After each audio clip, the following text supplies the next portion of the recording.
Breaking news. ఉపాధి కోసం Dubai వెళ్లిన తెలంగాణ వాసి ఓ ముఠా చేతిలో మోసపోయి పోలీస్ కేసులో ఇరుక్కున్నాడు.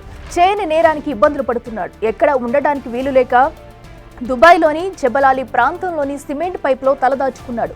తెలంగాణ ప్రభుత్వం ఆదుకోవాలని వేడుకుంటున్నాడు.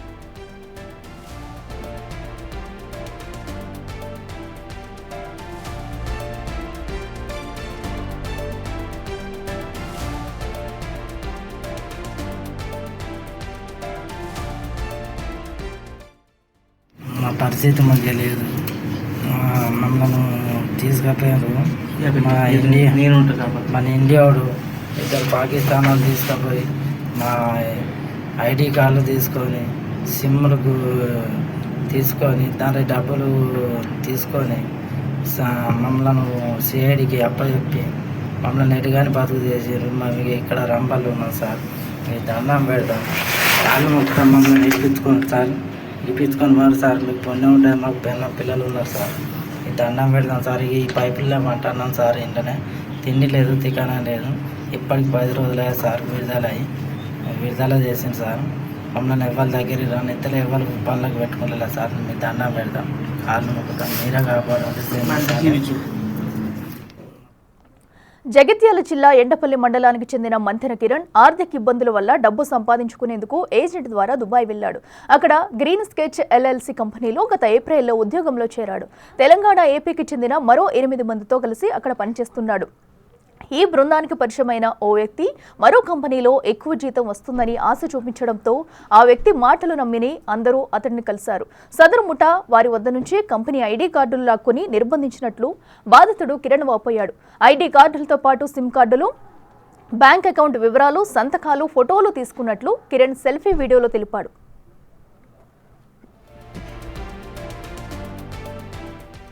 ఈ నెల 5న వారిని విడిచిపెట్టడంతో అనుమానాస్పదంగా ఉన్నారని పోలీసులు అరెస్టు చేసి విచారణ చేశారన్నారు. తనతో పాటు ఏపీకి చెందిన మరొకరిని పోలీసులు విడిచిపెట్టినట్టు కిరణ్ తెలిపాడు. తిరిగి కంపెనీకి వెళ్లి క్షమాపణ చెప్పగా కంపెనీ యాజమాన్యం అంగీకరించకపోవడంతో జబలాని ప్రాంతంలో సిమెంట్ పైపులలో తలదాచుకున్నట్లు కిరణ్ వీడియో ద్వారా తెలిపాడు.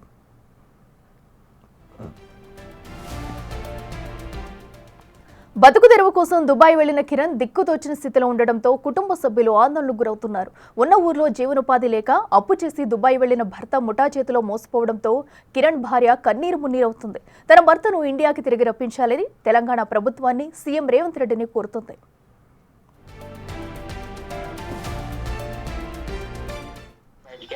తెలిసినోడు నిజామాబాద్ మమ్మల్ని తీసుకుపోయి పాకిస్తాన్ వాళ్ళకి అప్పచెప్పింది సార్. పాకిస్తాన్ వాళ్ళకి అప్పచెప్పి ఆడు మమ్మల్ని రూమ్లో వేసి తాళం వేసింది సార్.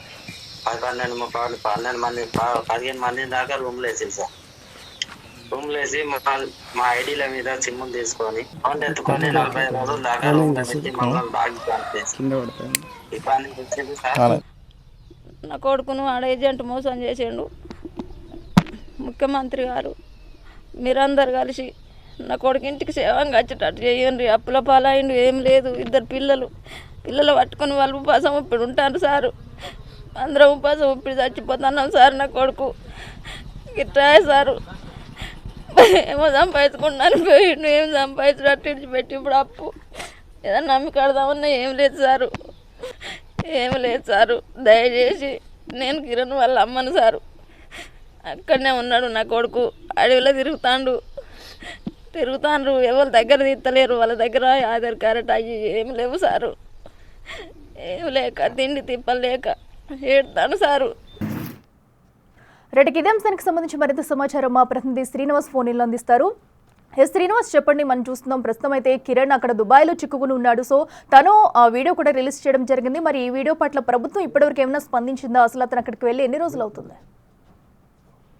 అట్లా ఉన్న ఊర్లో ఉపాధి లేక ఇటు దుబాయ్కి వెళ్ళినటువంటి ఒక యువకుడు మూటా చేతిలో మోసపోయి ప్రస్తుతం అయితే ఇబ్బందులు ఎదుర్కొంటున్నటువంటి పరిస్థితి కనబడుతుంది. అయితే చెయ్యని నేరానికి తాను ఇబ్బందులు పడుతున్నానని చెప్పి, తన తప్పిదం వల్ల మోసపోయాను అని చెప్పి అయితే అతడు పంపినటువంటి సెల్ఫీ వీడియో ఏదైతే ఉందో సెల్ఫీ వీడియో ఇప్పుడు సోషల్ మీడియా లోపల వైరల్ అవుతున్నటువంటి పరిస్థితి కనబడుతుంది. జగిత్యాల జిల్లా ఎండపల్లి మండల కేంద్రానికి చెందిన మంతెన కిరణ్ అనేటువంటి ఆ యువకుడు ఇటు ఉన్న ఊర్లో ఆర్థిక ఇబ్బందుల వల్ల డబ్బు సంపాదించేందుకు ఒక ఏజెంట్ ను నమ్మి దుబాయ్కి వెళ్ళడం కూడా జరిగింది. అక్కడ ఒక కంపెనీలో పనిచేసేటువంటి సమయం లోపల అక్కడ కొంతమంది వేరే వ్యక్తులు ఇంకా వేరే కంపెనీకి వెళ్తే ఎక్కువ జీతం వస్తుంది అని చెప్పి అతనికి నమ్మబలకడంతో ఆంధ్రప్రదేశ్ చెందినటువంటి తెలంగాణ ఆంధ్రప్రదేశ్ చెందినటువంటి మరో 8 మందితో కలిసి ఆ కంపెనీలో వెళ్ళడానికి ప్రయత్నం చేసేటువంటి సందర్భం లోపల ఇతని దగ్గర ఉన్నటువంటి వీసా పాస్పోర్ట్ అవన్నీ కూడా వాళ్ళు తీసుకొని తన దగ్గర ఉంచి ఇతన్ని ఎల్లగొట్టడంతో అక్కడ ఈ పాస్పోర్ట్ లేకపోవడంతో అతడు కొద్ది రోజులు కూడా దుబాయ్ లోపల జైలుకు పోలీసులు కూడా పట్టుకున్నటువంటి నేపథ్యం లోపల వారికి తన కంపెనీ వివరాలు అవన్నీ చెప్పడంతో వదిలేశారు. ఇప్పుడు తను బయటకు వెళ్తే ఎక్కడ పోలీసులు అరెస్ట్ చేస్తారో అనేటువంటి భయంతో అక్కడ ఉన్నటువంటి ఒక పైప్ లైన్ లోపల తలదాచుకుంటున్నటువంటి పరిస్థితి కనబడుతుంది. మొత్తానికి ఉన్న ఊరు లోపల ఉపాధి లేక ఇక్కడికి వచ్చిన తర్వాత ఇప్పుడు కొంతమంది మాయమాటలు నమ్మి తను మోసపోయానని చెప్పి తనను ఎట్లాగైనా ఇంటికి ఇండియాకు తిరిగి రప్పించాలని అతడు వేడుకుంటున్నటువంటి పరిస్థితి కనబడుతుంది. ఎక్కువ జీతం వస్తుందని చెప్పి వ్యక్తి మాటలు నమ్మడం వల్లనే తనకు ఈ దుస్థితి వచ్చిందని చెప్పి ఆ కంపెనీ ఐడి కార్డులు తర్వాత లాక్కొని తనను నిర్బంధించినట్టు అయితే అతడు ఆ వీడియో లోపల తెలపడంతో అయితే తనను ఖచ్చితంగా ఇండియాకు రప్పించాలని చెప్పి ప్రస్తుతం మంత్రిగా ఉన్నటువంటి అడ్లూరి లక్ష్మణ్ కుమార్ ను వేడుకుంటున్నటువంటి పరిస్థితి కనబడుతుంది. దీనిపైన ఇప్పటి వరకు అయితే ఎవరు స్పందించలేదు. దీన్ని మంత్రి గారి దృష్టికి తీసుకువెళ్లేటువంటి ప్రయత్నం కూడా చేయడం కూడా జరిగింది. మంత్రి అడ్లూరి లక్ష్మణ్ కుమార్ ద్వారా తనను ఇంటికి రప్పించేటువంటి ప్రయత్నం చేయాలని చెప్పి అయితే కోరుతున్నటువంటి పరిస్థితి. ఏదేమైనప్పటికీ ఉపాధి నిమిత్తం వెళ్ళినటువంటి వ్యక్తి అక్కడ మోసపోవడంతో అయితే ఇప్పుడు ప్రస్తుతము ఎవరి కంట పడకుండా పైపులో తలదాచుకునేటువంటి పరిస్థితి వచ్చింది. అఖిల శ్రీనివాస్, అయితే అటు కిరణ్తో పాటు ఏపీకి చెందిన వాసులు కూడా అక్కడ చిక్కుకున్నట్టయితే చెప్పడం జరిగింది. సో వారిని కూడా తీసుకొచ్చేందుకు ఏమన్నా ఆస్కారం ఉందనుకోవచ్చా? అటు ఏపీ సీఎంని కూడా ఏమన్నా రిక్వెస్ట్ చేసే అవకాశం ఉంటుందనుకోవచ్చా?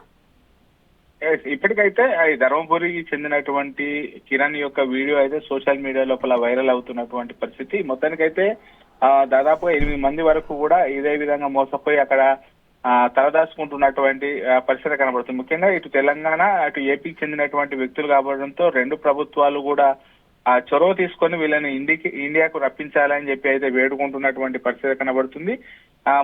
మొత్తానికైతే వాళ్ళు చేయని తప్పడం వల్లనే ఈ విధంగా ఇబ్బందులకు గురవుతున్నటువంటి పరిస్థితి కనబడుతుంది. అయితే వాళ్ళంతా కుటుంబ సభ్యులు కూడా భావోద్వానికి గురవుతున్నటువంటి పరిస్థితి.